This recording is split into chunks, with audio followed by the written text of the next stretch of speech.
until the federal government, federal prompts over state. Employees are demanding answers tonight after a therapy center for children with different abilities abruptly shut their doors. Well, it's called the Democratic way. Chicago's next generation news report to serve you anywhere, anytime. This is NBC5 News. Amy, so glad you're here. I'm Allison Rosati. Alex Stephen Holtz, thanks for joining us at 5 o'clock. It's going to be right there. We're going to start things off with some new developments after a high-profile case over an anti-ICE protest simply fell apart in federal court. There's some changes now coming to the U.S. Attorney's Office in Chicago, and it could impact how other grand jury cases are handled. NBC5's Paris Chef joining us live from Newsroom with exactly what's changing, Paris. Yes, Stephen, first there was a rare admission of error from the U.S. Attorney's Office, and then an internal probe, and now that series of so-called sweeping reforms to guide prosecutors' conduct going forward. It all stems from that Broadview 6 case you mentioned, where protesters were charged with conspiracy after being arrested outside ICE detention facility last fall. Boutros issued a mea culpa in front of federal judge April Perry. He acknowledged prosecutors made mistakes when they were trying to convince the grand jury to indict immigration protesters, known as the Broadview 6. Now, he goes a step further and says he's launched an internal probe and will institute, quote, sweeping reforms in the way his office handles a grand jury. Quote, there must also be remediation, reforms, and process improvements to allow organizations to set Muchas gracias por make sure that the same mistakes los van a sintonizar, están sintonizándonos, bendiciones. like creating, quote, unequivocal expectations. Closures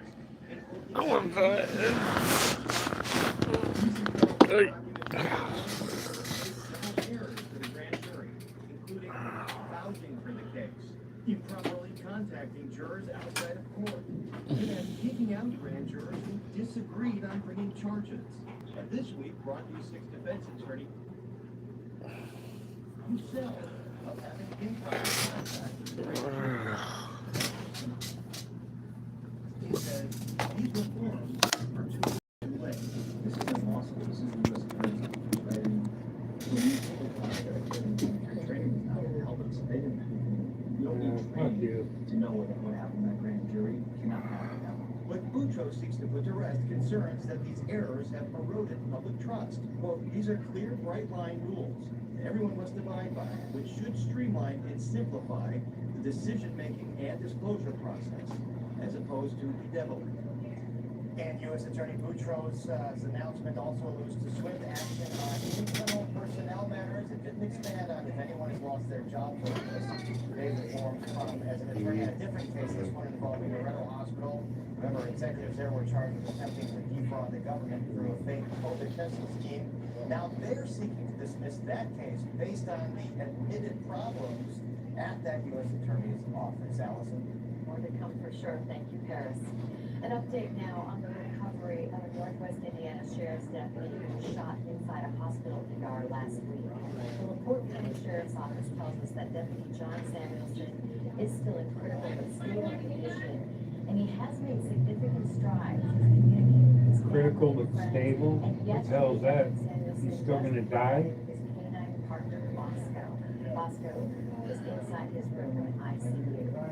The man accused of shooting Samuelson, 22-year-old Sharon Bradley of Chicago, is expected to be in court.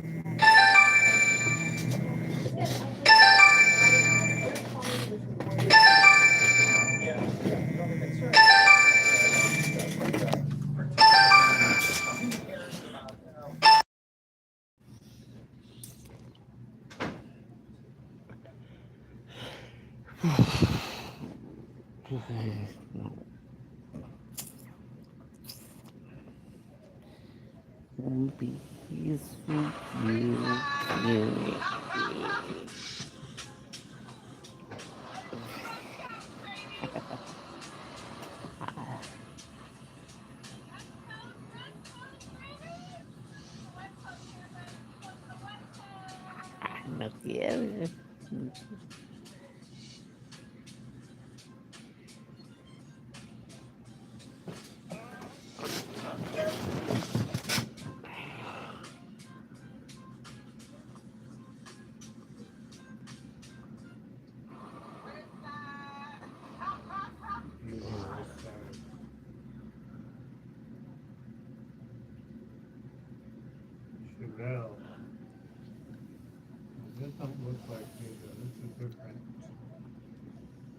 67. Doesn't look like it. Bueno, pues Oh, no yeah. hay nada conectado. Solo uno había por ahí y se fue. Y se fue.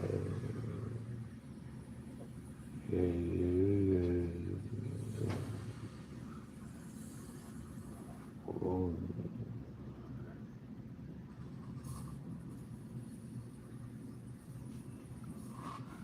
Save this.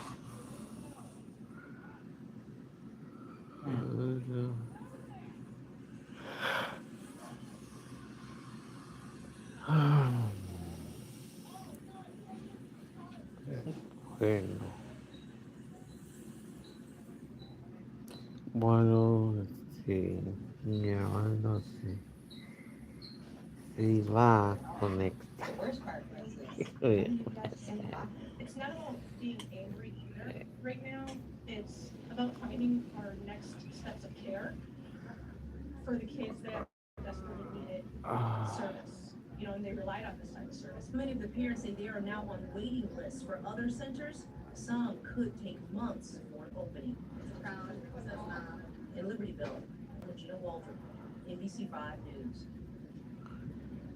Today, members of the Illinois State Legislature took a moment to honor retiring U.S. Senator Dick Durbin. Oh, fuck him. Boo, boo, he's a tick.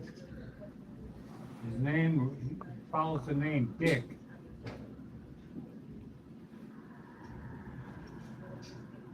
Give a rat's ass about that prick. He's walking away with millions.